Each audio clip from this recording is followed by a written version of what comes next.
Hi, welcome to WizNugs.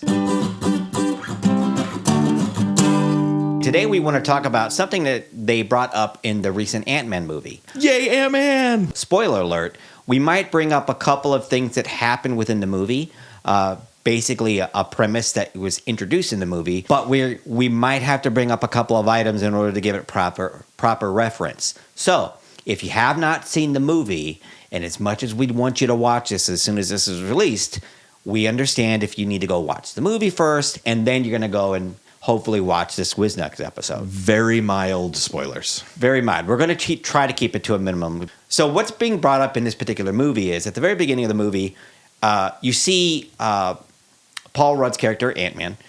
You see him basically living the life of leisure. He's living on the laurels of... He wrote a book after saving the world all about his experiences, and he's on basically the author book tour. He's not saving the world anymore. He's just a celebrity now. Right. And he's living that kind of celebrity life, right? He's walking down the street. People are giving him things, asking him to take pictures, with an animals. But, and he's getting free stuff, even though he's getting recognition for being something that he's not, someone that he's not. Anyway, he's living that life and enjoying himself. He thinks everything's great.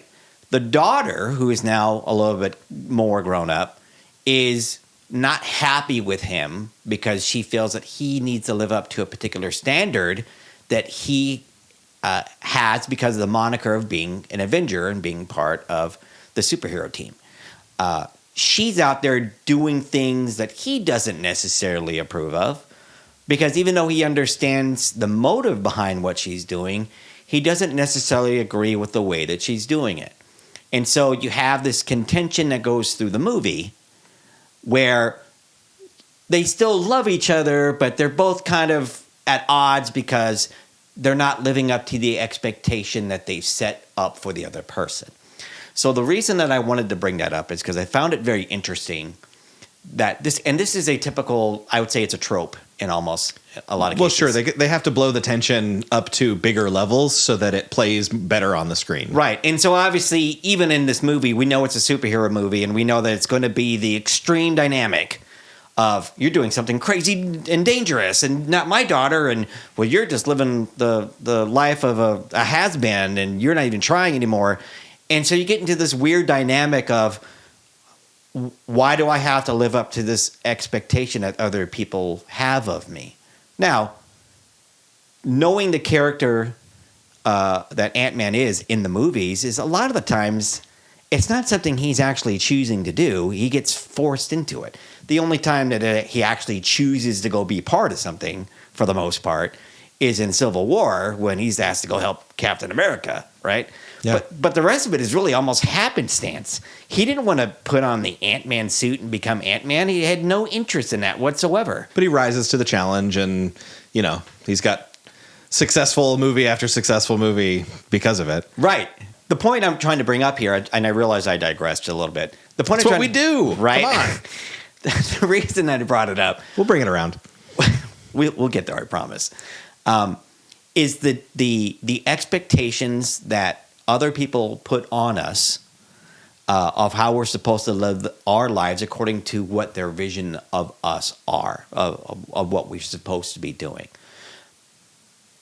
But that's not something that someone else gets to do. And so what I mean by that is that you're going to have roles in your life that you have to play. It is father, it is, supporter in a man's case. Right? When I say father. For me, I'm a brother, I'm a son, I'm a husband, I'm a father. In addition to being an employee, being a YouTuber, like there's different roles that I play at different points in my life. But what I'm specifically coming to is what you do to find enjoyment in your life. And so in Scott Lang's case, he had done the amazing thing. I had saved the world. And now look at me. I'm, and I'm not asking for people to pay me God loads of money. And he's more than happy to take pictures and stuff with him. I'm enjoying my life. When I got out of prison, I couldn't even keep my 31 Flavors job, right? I couldn't even keep that, And so, but now I'm like, everyone recognizes me. And now I get to live a life that I didn't even think was even a possibility. He's generally positively thought of, and that's a new thing for him. And so he's just enjoying it. And I think this goes along with the theme of support here. Right. That we're talking about. You need to find the people in your life that are going to support you. And when you have that one person in your life who doesn't support you, are you going to fixate on that one thing? Right. Are you going to let that be the problem in your life, that you don't have the support from this one person doesn't care? And it could be somebody very important in your life. It could be a child. Sure. It could be a spouse, right? It could be a parent that doesn't approve of the things that you do. But we talked about this term, and it's like, don't be the wet blanket. Don't be the one that rains on the parade. If somebody's happy with their life and you're seeing fulfillment in it, support them in that. Now, put the caveat on this that we're talking about when there's nothing illegal or self-destructive Right. or violent or criminal, or, we're talking about things that are not detrimental to you as a person. Right. But in general, if it's aside from those things, live and let live. Right. Enjoy. And be supportive. Now, in the movie, the daughter is doing what she thinks a hero should do, and putting herself in predicaments that he sees from actually gone through it before. This could be dangerous, and I have fatherly concerns and Looking for trouble. right. Yeah. But again, it's the dynamic that needs to happen in the movie in order to get this monumental response from people. You need the high stakes for the film. Let's bring it down to real life now. When the people that you care about share their dreams with you, or something that they want to work on, or something that they're excited about, you have an opportunity to now make a choice, and you can see the paths diverging, right? Right. If you take the one choice of being the realist, who's going to tell them look, there's no way you're going to be a rock star. Do you understand how hard that is to do, and the amount of luck that it takes, the amount of compromise that you have to make with who you are and your artistic integrity in order to be a famous rock star before you finally get to that point where you get to really live the dream that you want? Or instead, do you say, let's do it. Let's figure it out. Let's get you those guitar lessons. Let's figure out a way to make this work. And I would say the second choice would hopefully be the choice that you go with. The reason being is because if you're going to be the positive supporter, and you don't even have to like what they're doing, right? But just support them. And in either case of they achieve the goal, and they can turn around and say, wow, thank you for always being there and supporting me. Yeah. If they achieve the goal, then you get to look like the guy who was always there, who was always in their corner, who always believed in them. That's cool. That's a cool place to be. Or in the case that they tried and they didn't become successful, they didn't become the rock star, right? They didn't become the movie star. But they can still turn around and say, well, you know what? I gave it my shot, and it didn't happen, but thanks for supporting me. You were always there for me. Thanks for believing in me, even when sometimes I felt that I didn't believe in myself. I heard it put that you can be the one to crush your loved one's dreams, or you can let reality do that. Right. And as terrible as that sounds, right? Which sounds horrible, but that's the reality of it. So I'll give an example. My son, when he was probably 15, 16 years old, decided he wanted to start playing in a band. And I'm like, cool, I support that. That sounds awesome. What kind of music are you going to play? Oh, here, let me give you an example. And it was what I refer to as screamo music. Now, that's not the actual name, but it's basically this guttural grunting sound on top of what sounds like heavy metal music. I think it might actually be called screamo. It could be. I don't know, right? That's what it sounds like to me. Sure thing. But I was like, well, I kind of like the music part of it because I grew up with two older brothers who loved heavy metal music of the hair bands of the 80s and stuff like that. But the guttural grunting, screaming sounds, yeah, I was just like, I don't even know what they're saying. And as much as That's the point, Dad. Right? I don't want you to understand what we're saying. As much as I did not relate to my son at this point in time, I was like, you know what? This is something that he wants to do. I'm going to support him. And he learned how to play the bass first, and then he learned how to play the guitar after that. And then he got his cousin involved, and they got friends from school involved, and they made this band. And none of the other parents has let them practice at their house because it was just as intolerable to them as most people would have at that time. Right. I was like, look, I want you to be able to pursue this. Who knows where it's going to go, right? I probably will never go to any of your concerts or performance, which ended up being I did go to a couple of them. But you guys can practice here. We're just going to put you in one room. We're going to put towels underneath the door, or we're going to go out, right? Soundproof as best you can. You just text me and let me know when you guys are done so that we know that we can come back at that point in time, right? And so they were grateful. They got to practice inside the house, which was temperature controlled, right? Regardless of what the weather was, they got to practice it, and it was great. And they did it for a couple of years, and they played a couple of local gigs. And he had his time with it. That's more than my band ever did. But he got to the point where he changed his mind. And he was like, you know what? I don't want to necessarily pursue this anymore. I want to do other things, and I have other aspirations and other goals, and this isn't one of them anymore. He still listens to that kind of music. But he's on a different path now. But he thanks me for supporting him in being that person to be able to follow that path. My daughter did the same thing with cosplay, right? She was really into the Japanese anime. Now it's really cool to be an anime. But she was really into it at a time where it was not cool, right? But I liked it, and I was like, you know what? You want to do this? I'll support you. You need to be able to make your own costumes? Let's go get you a sewing machine. Let's figure this out. And for the most part, she did it all on her own. I helped on occasion, but very little.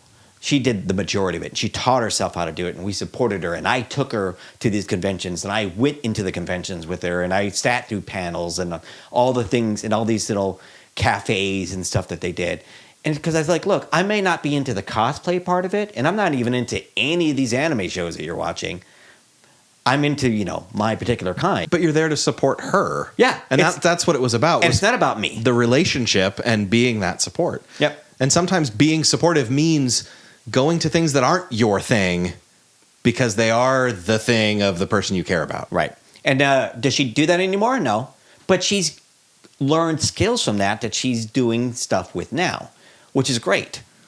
And so, again, even if you don't like the thing, even if you don't find any value in it personally, as long as it's not harmful, as long as it's not illegal, as long as it's not detrimental to them, support it. And it gives you a chance to be in that positive feedback loop. Because now when you're being supportive of them and then you've got a thing that comes up that's like, well, now this is case in point. My kids just did a school play and my wife was helping out with the play. And This was a thing that she was, every night there at the rehearsals.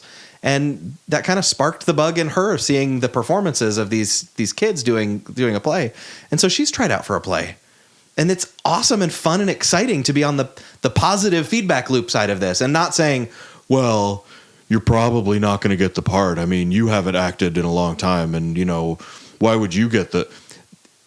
You could go that direction with it. Sure. And be the downer and just be like, well, realistically speaking, I mean, there's probably going to be professional actors that are going to get all the good parts and why would they choose you anyway? And blah, blah, blah, blah, blah. And besides... If you go to the play, then you're going to be in rehearsals, and how is this going to affect me? And now I'm going to have to do more, and woe is me.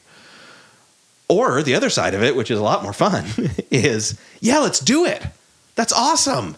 And be excited and be happy. And she got a call back, and we'll see where that goes, and who knows? And it might involve some sacrifices, but we can make it work. And then I know that when I've got a thing, that they'll support me in that too, because that's the culture that we're building as a family. Where we're going to support each other, right? When we have interests that, even if it's not specifically a thing that we get or love or understand. My daughter did a dance class a couple of years ago, and honestly, little kids doing dance. Oh, bless them. I am that way with any child performance for the most part. I recall back to when my kids had their school events, choir and other things that they did. Elementary was the absolute worst. The thing is, you got to start somewhere. Sure. And so that's a meme that I saw. My sister is a music teacher. Okay. And that's one of the memes that she shared was of, I think it's little kids on like recorders. Wow. And it's a bunch of like little kids on record. And it's like, if you want to have this, a picture of a symphony, you need to have this. Yeah. That you've got to start somewhere. And when these kids start with music and they start building a love affair with music, that can grow. But if you don't start somewhere, you got to start. It's that thing again of you've got to start bad. Anything worth doing is worth doing poorly. Right. Until you get good at it, and then you do it better and better and better as you grow. On the tangent of supporting the loved ones in your life, you also have to remember that you also have to support yourself the same way that you would support someone else that you care about. Jordan Peterson talked about this, right? Yeah, it's one of his 12 rules for life. Treat yourself like you are someone that you are responsible for. And so what he means by that is if you're going to put time and effort and support behind someone else that you care about, you also need to do that for yourself. And that means setting time to the side to make sure that you're okay and you're doing the things that you have interested in. If it's music, if it's acting or going to events or whatever it could be. Making cool costumes of your favorite characters and wearing them. Yeah, whatever it could be, right? That you're taking the time for yourself to making sure that you're doing that for you. And then hopefully, the family members or whoever's around you also then in turn support you in that way. They may not, hopefully they will. But at least do it for yourself. But be willing to give yourself that time as well. I'm thinking of a couple of weeks ago, my son had his science project. Mm-hmm. And so this is for the big school science fair. And he's got to do this presentation board. Right. He had already done the thing. And all he needed was the board. And he's looking at this going, I don't even know the first place to begin. He's in 7th grade. Right. Where's he going to begin with this? Right. I'm like, well, I know a little bit of something about this kind of thing. I can help you out with this. And so I spent an entire Saturday working on this board with him. He did all of the stuff. He had already done all the things. I showed him how to make graphs in Excel. We put some graphics together. We, did some word processing and put it all together. And he ended up doing really well with his project. But the point here is I was supporting him as a dad, helping him with his presentation. How often do I give myself the time to say, you know what? I need an entire Saturday to do a project. And you spent the whole day helping him, right? Mm-hmm. Yeah. Yep. When was the last time? I honestly couldn't tell you. Right. No, I take that back. You know what? Every about once a month we have the big D&D game, and it's a good portion of a Saturday where I basically take over the dining area. Right. And my family supports me in that, and I really appreciate that. Yeah. So I don't want to discount that. So thank you, family, if you're watching. Thank you. Yeah. So, side note, when you said that, we talk about support and trying to get support from the family to do the things that we're interested in. Obviously, this is one of the things that Casey and I are both interested in. We spend some time on it. I enjoy doing this podcast. I enjoy doing this. I enjoy spending the time. I enjoy having these conversations. And whether I get the support or not is not really that important to me. It's great. It's nice when I do get it. My wife, top notch. She's every episode, right? So I think the lesson to wrap it around in a nice, neat little bow here, we're talking about don't be the wet blanket that stifles the dreams of your friends, your acquaintances, your loved ones, the people that you care about. Don't crush their dreams. Right. Be supportive. Build that culture of positivity. Start that positive feedback loop in your circle, and it'll build. It'll grow. Support yourself. Yeah. Make sure that you're giving some time to things that matter to you while you're also supporting your loved ones. Right. And pursue your dreams. And hopefully everyone will want to come along for the ride. And if they don't, that's fine.